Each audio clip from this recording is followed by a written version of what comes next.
He just dude crazy, like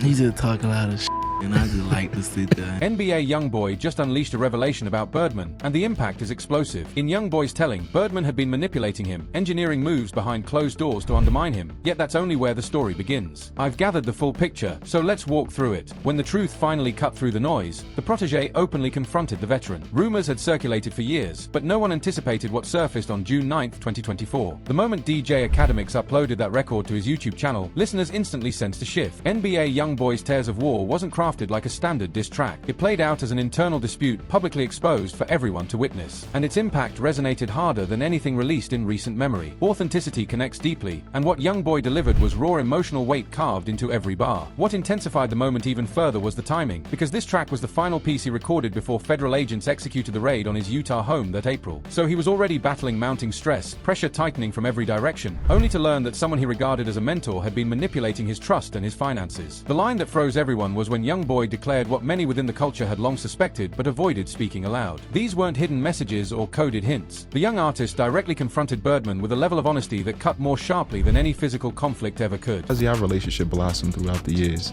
He just dude crazy, like he just talk a lot of shit, and I just like to sit there. That's my fire. I like when he pop this shit, man. Revisiting that old clip, the innocence YoungBoy carried back then becomes strikingly clear. He spoke about enjoying Birdman's talk and energy, unaware that the charisma he admired was part of a carefully crafted play. The young artist genuinely believed he had found a true guide who would elevate him and show him how the industry worked. But behind the scenes, the experienced executive was laying the groundwork for a long-term setup. And it's essential to understand exactly who occupied that role. Brian Birdman Williams isn't just another figure in the music world. He has shaped the hip-hop landscape for decades. Cash Money Records stands as his monument, an enterprise he built by spotting ambitious, unpolished talent and shaping them into global names. His resume is undeniable.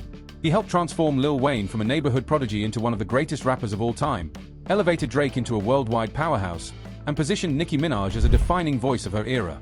So when he noticed YoungBoy around 2018, he recognized a familiar spark, the same mixture of hunger and emotional storytelling that harkened back to Wayne's early days.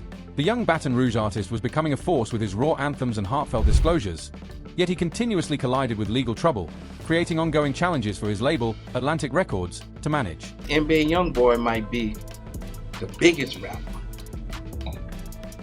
I said that 5 years ago. What you mean big when you say big? Ain't no gonna be bigger than NBA YoungBoy.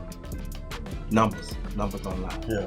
He the biggest YouTube artist right now in the world, and he behind the wall. Birdman amplified his admiration publicly, proclaiming YoungBoy as the next major phenomenon in the culture.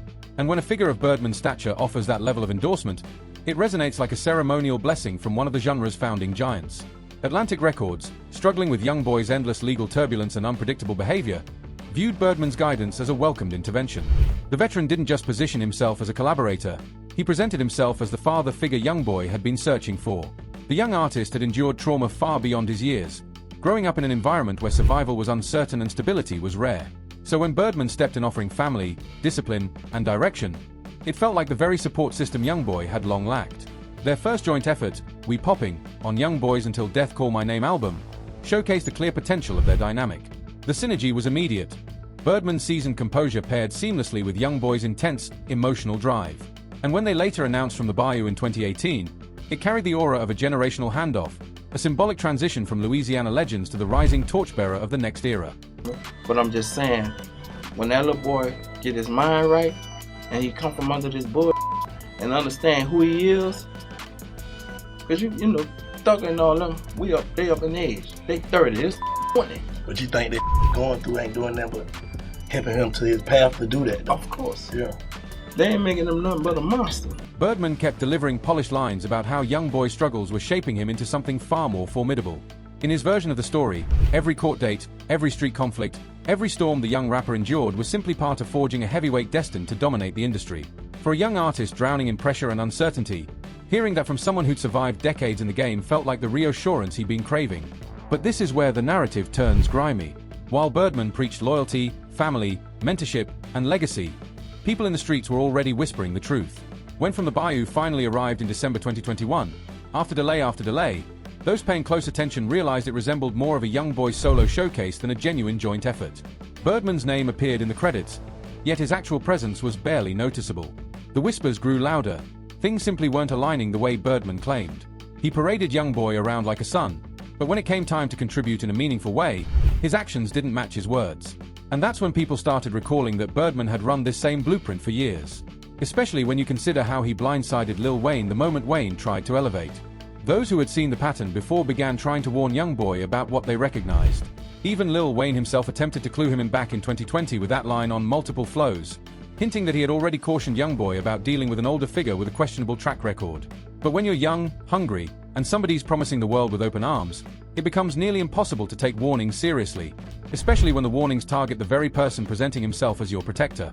Wayne's message wasn't some friendly industry suggestion. It was a man who had survived the same storm trying to keep another rising artist from repeating his darkest chapter. Wayne had endured the entire cycle with Birdman, from affection and promises to lawsuits over $151 million, withheld payments, and years of betrayal. The wisdom he was trying to pass down was straightforward. Don't fall for the shine, especially if it's coming from someone known for leaving scorched earth behind him. But YoungBoy was in a fragile position. He was under intense legal fire, needed guidance from someone well-versed in the business, and Birdman appeared to provide everything he thought he lacked: industry knowledge, connections, and, most importantly, the image of someone who genuinely cared about him beyond the financial gain. Throughout 2022 and 2023, Birdman continued maintaining that image, even going as far as publicly defending YoungBoy when voices like Joe Budden tried to take shots at him. On the surface, it looked like a mentor shielding his protege from the cynics and critics. But beneath that polished defense, fractures began to appear. YoungBoy slowly started to recognize Birdman's patterns. The promises that once sounded heartfelt and grand began losing their weight. The father-figure relationship that once felt comforting started to resemble manipulation. And the support he believed was unconditional began revealing itself as conditional at best. Realizing he had been misled by a man he trusted with both his life and his career hit him with a force far beyond any lyrical feud. Here was a young artist who had already endured more trauma than most people face in a lifetime. Yet the betrayal he felt from a man he viewed as a father figure cut deeper than bullets, courtroom battles, or street chaos ever had. By the time 2024 arrived and YoungBoy found himself fighting federal charges while confined to house arrest in Utah, the weight of Birdman's alleged deception had become unbearable. Staying true to his reputation of speaking directly through his music, he decided it was time to reveal exactly what had been happening behind closed doors. What followed was a 6-minute confession that didn't just unpack his own wounds, it illuminated the true nature of one of hip-hop's most influential power players. It was the rawest diss imaginable. When his pain transformed into lyrics, when tears of war hit the internet, everyone who understood real emotion in the culture recognized they were witnessing a moment. This wasn't posturing or empty threats. It was unfiltered honesty from a young man who felt betrayed by someone he once called family. And every verse carried a level of hurt that couldn't be fabricated. The record opened with production that mirrored the chaos, weight, and conflicted mindset YoungBoy was living through. Dark, intense, and charged with a rare energy that immediately signaled this was no ordinary studio session. But the real impact came when he began to spit. These weren't just verses. They were confessions, therapy sessions set to rhythm, street justice laid bare in every syllable. The moment that shook the culture came when YoungBoy dropped that line about Stunner never truly loving him and how he should have heeded Carter's advice. Real recognize real. That line carried weight far beyond a diss track. It was a young soldier acknowledging he had been outmaneuvered by a veteran who had been playing this game long before YoungBoy even stepped onto the scene. The nod to Lil Wayne's warning wasn't lost on anyone in the know. Wayne had tried to school him on Birdman's true nature, but YoungBoy had been too absorbed by potential and promises to fully absorb the lesson. Now, on record, he was admitting that he should have listened to someone who had walked the same path. What made the admission hit so hard wasn't just the acknowledgement of being wrong, it was the vulnerability behind it. In a culture where showing weakness can make you a target, YoungBoy exposed his emotions and admitted he had been played. That kind of courage separates the real from the counterfeit. The track delved deeper into the alleged betrayal, with YoungBoy painting vivid pictures of empty promises and conditional affection. This wasn't merely a business dispute, it was the emotional manipulation of someone who had positioned himself as a father figure, only to exploit that trust. The timing made the track even more powerful. Recorded just before YoungBoy's arrest, he was processing feelings of betrayal while confronting the looming threat of serious prison time. Every bar reflects the isolation and raw vulnerability he must have felt during that period. A lot of that's like go on in BR, you know, a lot of this stem from New Orleans. You know, that's like where the real gangsters come from. That's where a lot of shit got bloody at first. That's kind of like where we learned a lot of you know? But what I realized what really happened, like, I don't know if it was an argument or whatever, he got in there and he was just like, yo, let's calm this down. And he got both of them dudes who seemingly that could have been like a little situation. I don't know if it would be. whatever. Just out of respect for him, they were just like, all right, we good. And then that's where I realized that's kind of like his worth, especially to these young dudes. A clip of DJ Academics recounting Birdman stepping in backstage to manage a tense situation highlights the complexity of their relationship. Even amid conflict, there was an underlying respect between the two men. Birdman's ability to command authority and diffuse volatile moments demonstrated the very qualities that had originally drawn YoungBoy to him as a mentor. The path to reconciliation was not instantaneous. Both had to navigate deep hurt and broken trust. For YoungBoy, it meant facing his own vulnerability and the pain of feeling betrayed by someone he considered family. For Birdman, it likely meant recognizing the real harm his actions had caused to someone he claimed to care about. The outcome of their conversations was a more mature understanding of their relationship and the missteps that had occurred. Industry insiders suggested reconciliation was possible because both men acknowledged that their shared ambitions and mutual respect outweighed personal grievances. The first public signal came in October 2025, when Birdman made an unexpected appearance at one of YoungBoy's shows. The moment was captured on video and went viral instantly, as YoungBoy brought Birdman on stage to perform We Popping for the first time before a live audience. The crowd erupted, and the chemistry between the two performers was undeniable, a reminder that, despite the past, the bond and respect between them remained intact. Yeah, but the reason why he gets so much respect is because he's so respectful with people when he meets them. Nah, he is respectful though. Yeah, he was so respectful. He didn't have to show me the type of love he showed me last night. This observation about Birdman's character reveals why reconciliation was possible in the first place.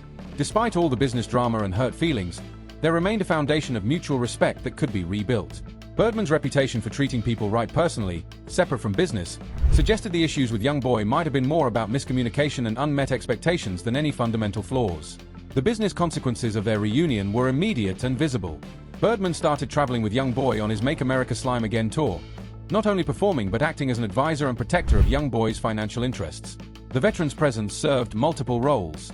It showed the industry they were back on the same team, offered YoungBoy experienced guidance during a critical career moment, and helped ensure the young artist maximized every dollar available on tour.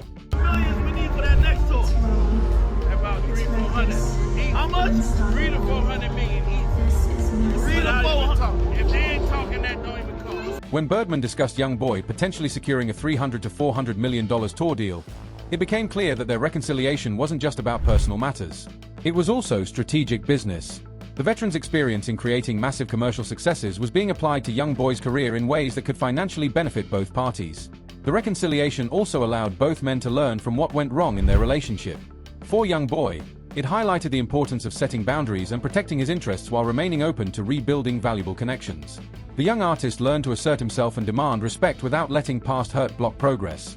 For Birdman, it provided a moment to reflect on his mentoring style and the effects of his actions on young artists. Having faced similar conflicts with other protégés before, most notably Lil Wayne, the experience suggested adjustment and approach might be necessary. He pulled me aside and said, listen, man, on my mother, Miss Gladys, man, we're gonna do this interview, man. I don't hold nothing above that. So I'm saying on my mama, Miss Gladys, who passed away when he was 5, by the way. I'm telling you, we're gonna do this interview, we're gonna get it in. Yeah, we're gonna get it in. This clip reveals Birdman's personal investment in maintaining relationships and honoring his word. When he invokes his deceased mother's name while making promises, it demonstrates a level of sincerity that extends beyond simple business considerations. This personal approach to nurturing relationships likely played a role in making the reconciliation possible. The public nature of their reunion also carried significant cultural weight. In an industry where beefs often escalate into permanent feuds, their ability to work through differences provided a positive example for other artists. The reconciliation showed that pride and ego don't always have to block resolution when both parties are willing to engage in honest conversations. The impact on their careers was immediate and tangible. YoungBoy benefited from Birdman's industry connections and business expertise during a crucial period of transitioning from legal troubles back to focusing fully on his music.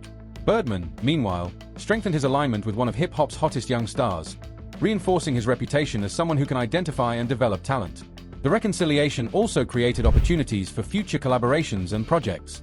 Industry insiders reported that the two were already discussing plans for From the Bayou 2, a follow-up to their successful collaborative mixtape.